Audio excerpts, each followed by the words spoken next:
Hi everyone, my name is Iman Sawarja and I am the writer for Stilettos and a Sandbox.blog. Link will be below.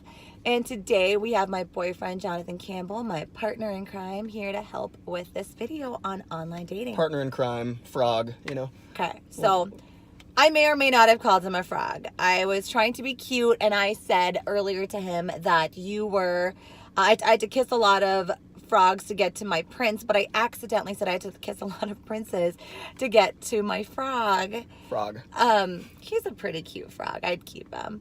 But point is that we have both done some online dating and we thought that we would give you guys some of our tips and tricks. We actually reconnected over through online dating. Rekindled, I'd say. For me, it was a reconnect. Apparently, he was kindling something that I didn't know was there already, maybe. I think it was there, you just didn't recognize it. You lit the match Yes, a couple that's years ago. I didn't entertain the fire, I was suppose. it, yeah. Didn't bring out the s'mores and marshmallows. So now I'm here. S'mores, marshmallows, everything. I'm 100% game. Let's talk some more. Oh, gosh. Already, this is way too early for his jokes. I can leave. We're in a parking lot, so I mean you'd have to walk somewhere. So we decided we're gonna give you guys some of our tips and tricks and what we did and what we didn't really also like about online dating. So I will let you go first. Sure. I'll set the stage, I guess. And maybe this is a do. We're gonna give some do's and don'ts. I'll say do, and this is kind of in preparation for entering the dating world and the online or app dating world. You have to be comfortable in your own skin first. I'm a firm believer in that you have to be comfortable and at peace with being single before you can, before you really find someone. No one out there is perfect. No one is going to complete you. No one's going to make you happy. Happiness is something that you have first and that you want to share with someone else. So, just be confident in yourself and love yourself, and then you can offer that to other people. I think there's a lot of truth in that. I think I have been through many relationships where I find myself questioning why it didn't work out. And honestly, the only thing that has been similar between all these relationships that I've been in is that I hadn't found myself. I don't think I was truly happy with myself. And as I started discovering who I was and what I wanted and what made me happy, at that time, when I wasn't looking for anybody really, Jonathan walked back into my life. And I can honestly say that there's a time and a place. And, if you're not meeting someone, just believe that they're going to come along. And use that time to work on yourself. I think everybody, as human beings, we're a work in progress. And I think just use that time to perfect yourself, then you have so much more to give somebody else when you do meet them. I'll go with the don't first because I'm the negative Nancy of this duo. My biggest don't is do not put up a picture from 2012 when you were fresh out of college, six-pack abs, playing for the football team, and then show up like, like you ate donuts every day for the past 4 years for breakfast, lunch, and dinner. And but that doesn't reflect the pictures you put up at all. I think, like you said, own it. Like, own your personality, own what you look like, be comfortable with yourself, be happy with yourself. And I think that that's just the fair thing to do. Like, I think you need to try to represent yourself as best as possible and as most accurate as possible online as you are in person. Because I've showed up for a couple of dates where I show up and the guy looks nothing like what he looked like in the picture. And at that point, it's like kind of too late to turn awkward. back. Yeah. It looks like it has happened to you. I met up with a girl for a happy hour who I literally did not recognize. Didn't recognize. It was a fun conversation, but it was a little bit awkward. Literally couldn't even find her. Didn't send her a text back. No. I think I said it was nice meeting you, but there wasn't a second date. Sorry. If you're watching, I'm sorry. I took your man. What else can we think about or say about online dating?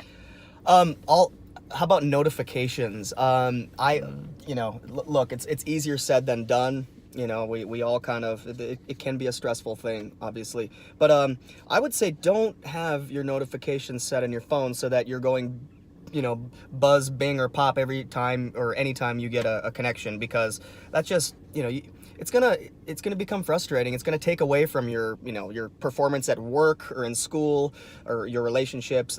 None of those things should take a backseat to this. So just don't check your phone all the time. Don't obsess over it. Again, I know easier said than done, but you know, it's once or twice a day, check, and just kind of just, again, be comfortable and let it happen. Bings and pop. How many matches were you getting daily?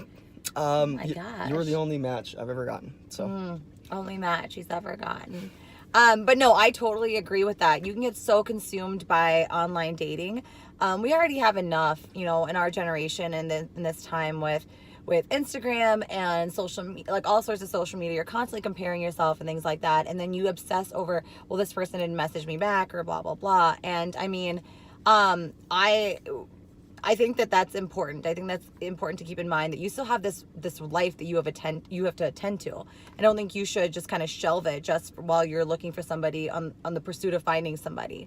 I, however, was waiting for his text messages. Apparently, he didn't tell me he was limiting it to just twice a day. So here I was, I guess, throwing my best pickup lines, and you weren't picking them up. So that's really disappointing. But then at least I know it wasn't me. It wasn't me. It was just his method of dealing with. Method of madness. Yeah. Method of madness.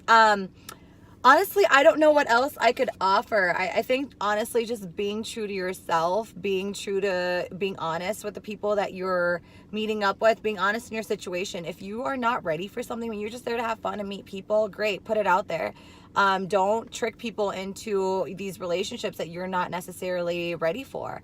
I think really kind of just say, hey, you know, I'm just here for fun, or I really do want to get to know you. And I think be smart about it. I mean, honestly, I think, you know, when somebody is interested in getting to know you. I was a little thrown off because Jonathan right off the bat started asking me about my dreams and aspirations. And I'm pretty sure that's what he asked every girl, but I like to pretend that was just specific to me. But I think, you know, there's great people out there, men and women. And I think that, I think being honest to other people, you're going to get that back for the most part. Yeah, and just one other piece of advice too is that, remember, the grass is always greener. You know, I've got most of my friends are married or in serious relationships, and you know, when I was single, I always would kind of look at that and say, God, I wish I had that. You know, you're so lucky, you're so blessed. But you know, in the same conversation, they were saying the same thing to me, you know, by being single. So it's just, you know, whatever stage in life you're at, like just enjoy life, be grateful for it. Your married friends, you know, are living a life that you might want, but you know, you're living a life that your married friends are, you know, they're just, you know, they might want that sort of that sort of free time sometimes. So enjoy it and just stay positive, you know. I definitely think so. I think that timing is everything. Sometimes things don't happen for a certain reason or for at a certain period of your life. We've known each other for years, and I think that any other time but now would have been the wrong time for us. So I think that we kind of reconnected, or rekindled. Rekindled. A lot of kindling. A lot of kindling. I wish I just knew there was a Kindle there. just didn't pick up on that. Weird. But I think that there's a time and a place. And so we wish you all luck on finding your soulmates. Cheers. Cheers. I don't have Starbucks, but I do have a shawarma that I really want to get to. So good luck, guys. And if you would like any more tips, tricks, or not tricks, 'cause we don't want to trick anybody. No tricks. Just tips. I mean, I can juggle. That's about all I can do. That was not on his profile. That would have been a solid swipe left if that was the case. But yeah, good luck, guys. If you're interested in watching more videos, link will be down below this video. And then if you'd like to follow us, I'm Stilettos in a Sandbox, and John O. Campbell W. No H, a P and a B. That got very confusing. Just follow the link below if you want to follow him. Thanks, guys, for watching. We appreciate it. Have a good day.